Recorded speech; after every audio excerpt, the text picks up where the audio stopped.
Does the United States government mislead its citizens regarding UFOs? Consider the following.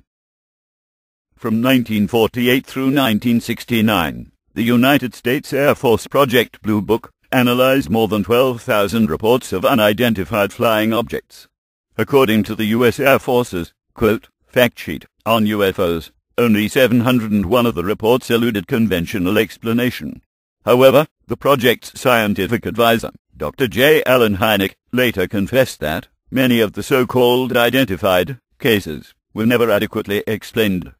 In fact, quite ambiguous reports were often hastily labeled with such explanations as possible airplane, only to have the qualifying word possible later removed, and the object deemed identified as simply an airplane. In 1969, Dr. James E. McDonald, professor of atmospheric physics at the University of Arizona, described one such Blue Book case in remarks before a symposium of the American Association for the Advancement of Science. This sighting, reported at Kirtland Air Force Base, November 4, 1957, involved observations of a wingless, egg-shaped object that was observed hovering for about a minute over the field prior to departure at a rate of climb which was described as faster than that of any known jets.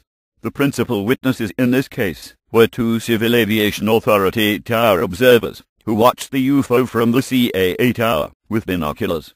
The object came down in a rather steep dive at the east end of runway 26, left the flight line, crossed runways, taxiways, and unpaved areas at about a 30-degree angle, and proceeded southwestward towards the CAA tower at an altitude they estimated at a few tens of feet above the ground. Quickly getting binoculars on it, the tower observers established that the object had no wings, tail, or fuselage, was elongated in the vertical direction, and exhibited a somewhat egg-shaped form. It appeared to be perhaps 15 to 20 feet in the vertical dimension. Both men were emphatic that the object in no way resembled an aircraft. It came towards them until it reached the B-58 service pad near a restricted area south of the runway. There, it proceeded to stop completely and hover just above the ground, in full view, for approximately 1 minute. On radar, the object was then followed south, a distance of a few miles, where it orbited for several minutes, before returning to the airfield to follow an outbound Air Force aircraft. Both men, McDonald noted, were fully satisfied that they had been viewing a device with performance characteristics well beyond anything in present or foreseeable aeronautical technology.